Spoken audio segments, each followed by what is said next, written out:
কেউ যদি কোনো জিনিস খুব সহজে পেয়ে যায় তাহলে সেই জিনিসটার তার কাছে আর কোনো মূল্য থাকে না। সে ভাবে যে এটা খুব পাওয়াটা খুব ইজি। তো নিজেকে কারোর কাছে এতটা সহজলভ্য করে ফেলো না যে মানে যে বা যারা তোমাকে বা যে তোমাকে চাইলেই তোমাকে পেয়ে যাবে। তো এতটা সহজলভ্য করো না।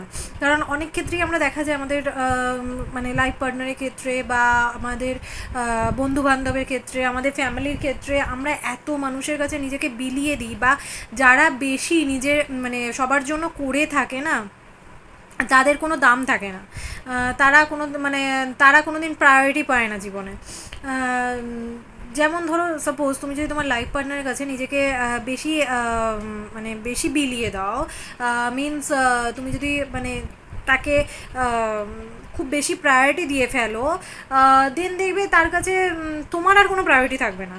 ঠিক আছে? তো মানে কি বলবো, মানে নিজের প্রায়োরিটিটা নিজে পেতে শেখো।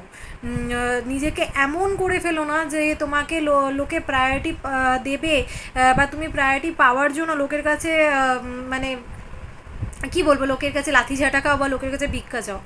নো, নিজেকে এমন জায়গায় তৈরি করো, এমন জায়গায় আনো যে তোমাকে হারিয়েছে সে তোমাকে পাওয়ার জন্য যাতে চটপট করে, যে তোমাকে প্রায়োরিটি দেয় না সে তোমাকে নিজে যাতে মাথায় তুলে রাখার চেষ্টা করে, যে তোমাকে ভালোবাসে না, অবহেলা করে, সে যাতে তোমাকে ভালোবাসতে বাধ্য হয়, সে যাতে তোমাকে পাওয়ার জন্য ছটপট করে, সে যাতে নিজের ভুল বুঝতে পারে, সে যাতে এটা বুঝতে পারে আমি জীবনে কি হারিয়েছি।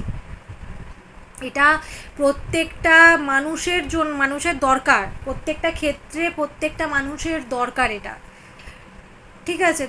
মানে তুমি যখন নিজের প্রায়োরিটিটা নিজেকে সব প্রায়োরিটি আগে দাও, নিজেকে প্রায়োরিটি দিলে তবেই অন্য লোক তোমাকে প্রায়োরিটি দেবে। That is the fact.